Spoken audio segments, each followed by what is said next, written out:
Let's be real, bro. This life can be tough.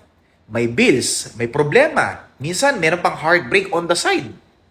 Pero listen to this. Romans 8:18. For I consider that this present time suffering are not worth comparing to the glory that is to be revealed to us. Sabi ni Paul, kahit gano'ng kabigat yung pinagdadaanan mo ngayon, wala yan sa level ng glory na nakaabang sa atin mula sa ating Panginoong Hesus. Parang ito lang yan.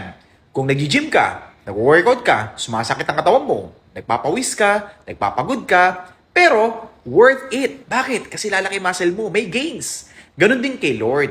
Yung hirap mo ngayon, temporary lang yan.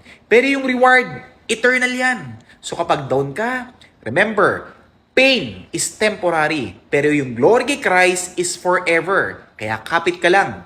Huwag kang bibitaw. Kasi si Lord, sure win yan sa dulo.